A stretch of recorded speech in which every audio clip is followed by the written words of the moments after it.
Bonjour les amis, c'est Myriam, j'espère que vous allez bien. On se retrouve aujourd'hui pour une nouvelle vidéo. Je partage avec vous la réalisation de ce géode cake sur le thème d'Ariel, la petite sirène, donc le thème de la mer.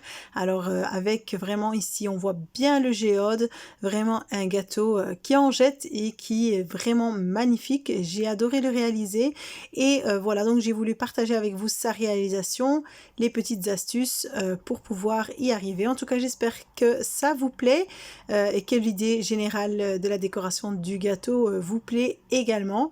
Alors, sans plus tarder, je vais commencer par partager avec vous d'abord les premières préparations de déco. Ce sont ici les petits modelages en pâte à sucre. Ici, j'ai un moule en silicone qui vient de chez Planète Gâteau, dont je vous laisserai le lien dans le descriptif de la vidéo. Alors ici, on a quatre éléments dans ce moule. On a l'hippocampe, l'étoile de mer, le coquillage, enfin les deux sortes de coquillages. Alors ici, je vous montre vite fait la pâte à sucre qui vient de chez Planète Gâteau, donc qui est de la marque Planète Gâteau. Elle est vraiment super sympa. Je vous la remontrerai dans une autre vidéo où je vais l'utiliser pour couvrir un gâteau. Alors ici, voilà, ici on a le seau blanc de 5 kg, pardon, et regardez, elle est vraiment très facile à travailler. Une fois qu'on l'a un peu malaxée entre les mains, elle devient très souple et très élastique. Vraiment une pâte à sucre très facile à travailler. C'est celle que maintenant j'ai utilisée pour les petits modelages et je vous laisserai les liens dans le descriptif de la vidéo de ces pâtes à sucre. Et comme je vous ai dit, je partagerai avec vous de nouveau quand je les utiliserai pour la couverture d'un gâteau en pâte à sucre. Alors voilà, ici j'ai mis très peu de fécule de maïs dans mon moule en silicone juste pour faciliter l'extraction de la pâte à sucre. Je mets ma pâte à sucre que j'ai colorée préalablement ici en jaune et j'ai utilisé plusieurs petites couleurs pour donner de la couleur au gâteau. Et voilà, une fois que j'ai bien enfoncé dans chaque empreinte, je ressors le tout et on a vraiment de belles petites choses qui se font avec ce moule. Les détails sont vraiment parfaits. Donc ici, je vais préparer une bonne petite quantité de modelage, de coquillages et d'hippocampe et je vais laisser tout ça de côté. Alors ici, si vous avez vu ma dernière vidéo, donc juste celle qui se trouve juste avant celle-ci, où j'ai fait les sucettes en isomalte, c'est pareil, c'est le même principe, c'est toujours l'isomalte, les cristaux d'isomalte que je fais fondre sur feu très doux. Et je vous avais déjà dit que mon isomalte venait de chez Planète Gâteau. Je vous laisserai encore une fois le lien dans le descriptif de la vidéo. Vous avez vu, j'ai mis très peu de colorant bleu ciel une fois que mes cristaux ont bien fondu. Et là, je mets directement sur un tapis en silicone et très vite, je vais commencer à l'étaler un peu dans tous les sens. Faites très attention, surtout ne pas toucher avec les mains.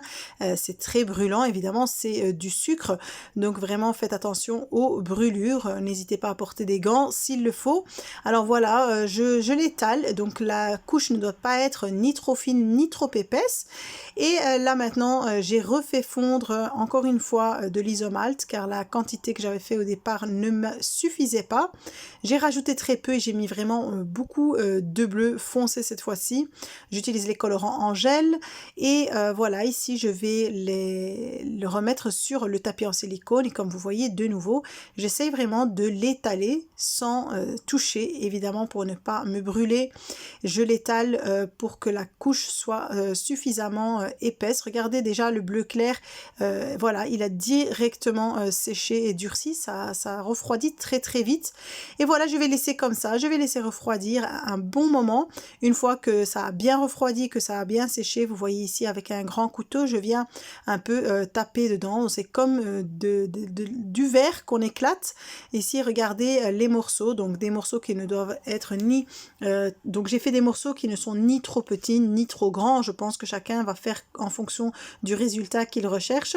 Donc voilà, je vais casser les morceaux qui sont restés un peu plus grands et je mets le tout dans un bol et je vais faire pareil avec la deuxième couleur. Vraiment, c'est quelque chose qui donne une beauté au gâteau. Moi j'adore en tout cas la thématique des geode cake, c'est quelque chose que j'aime beaucoup.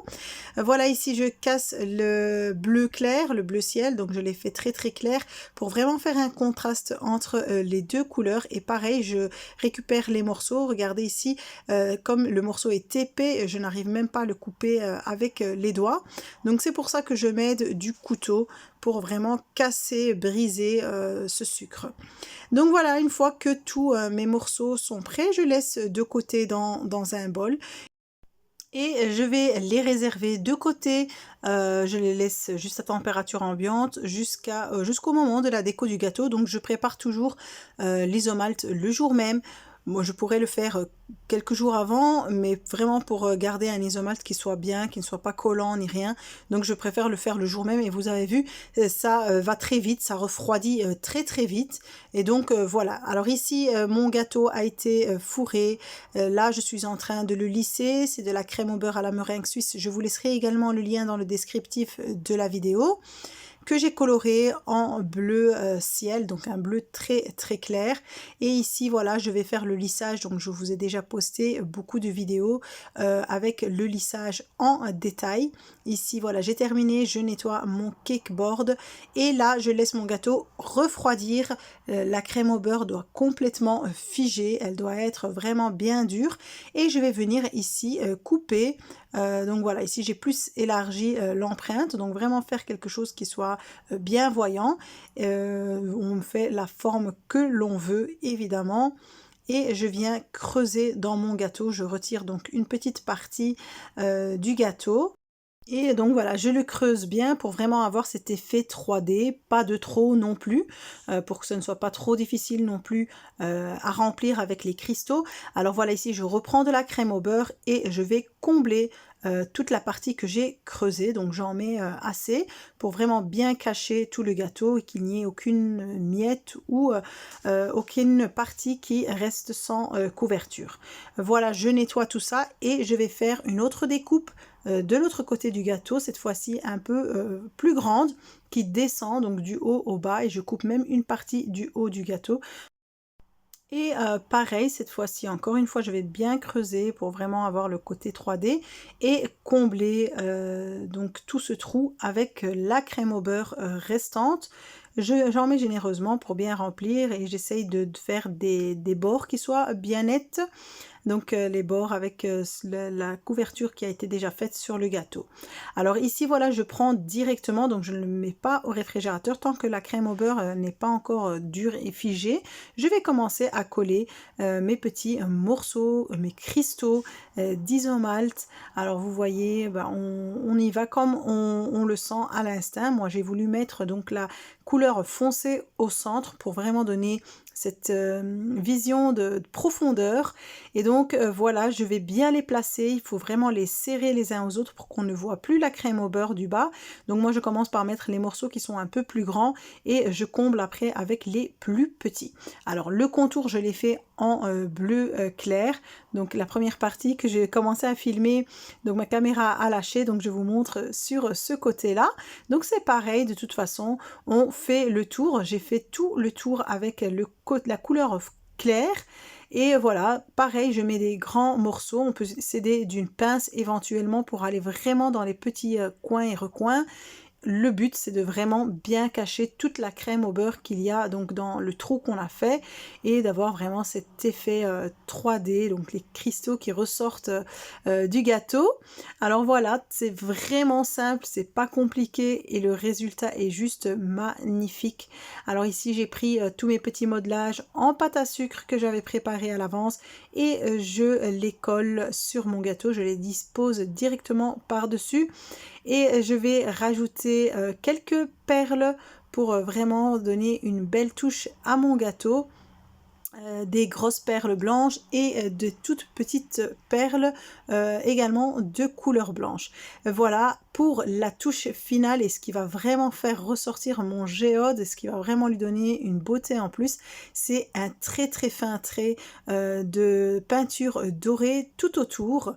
ça donne encore plus de profondeur au géode et voilà, c'est encore plus joli. Moi j'aime beaucoup avec le trait qui est très fin de doré tout autour, et je mets un peu de doré sur quelques petits modelages. Voilà, une petite touche brillante et très jolie.